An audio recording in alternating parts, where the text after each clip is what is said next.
I am Erica Joyce Acedera of AV Foreign Service 201 na place CEO of the Philippines University, Cavite.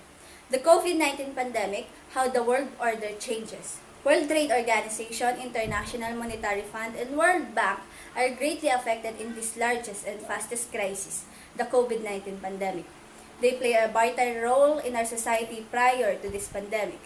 World Trade Organization is the only international body that deals with worldwide trade law. Its primary task is to make sure that trade flows efficiently and openly as possible. It has been enforcing rules and regulations for international trade and resolves disputes among states as they help developing countries to the full benefit of international trade. In this pandemic, the effects of the virus has had on exports and imports, as well as how the pandemic has affected WTO operations, are vast.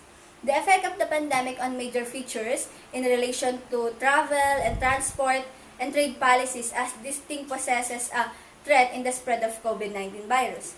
This year, world trade declines. But how would the WTO revive trade in post-pandemic?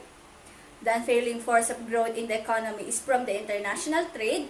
Thus, we rely on what is that happening today, on how trade is affected, on how we are combating it to continue the trade flow and develop better out of it. It must be pandemic or calamity effective. On one hand, the International Monetary Fund serves as a stabilizer of the international monetary system.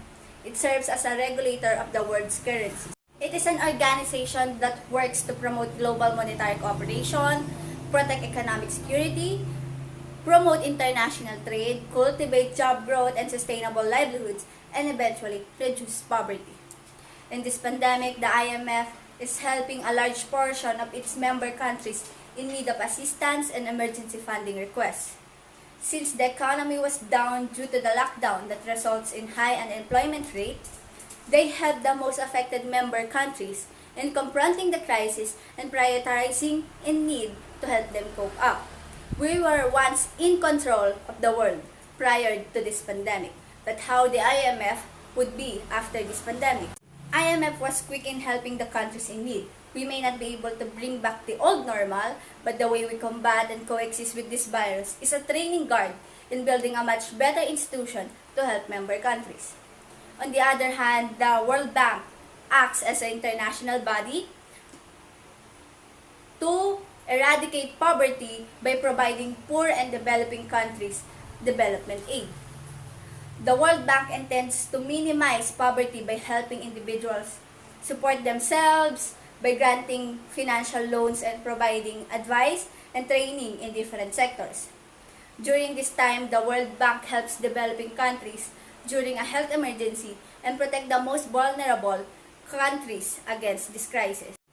This pandemic is a sign of redirection in our living, and the World Bank is focusing on building a better health system and crisis-effective system.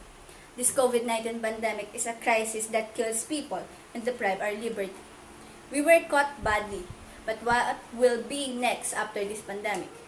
We're going to be much more stronger and effective in dealing with this kind of crisis. This pandemic is just the beginning of more to come crisis.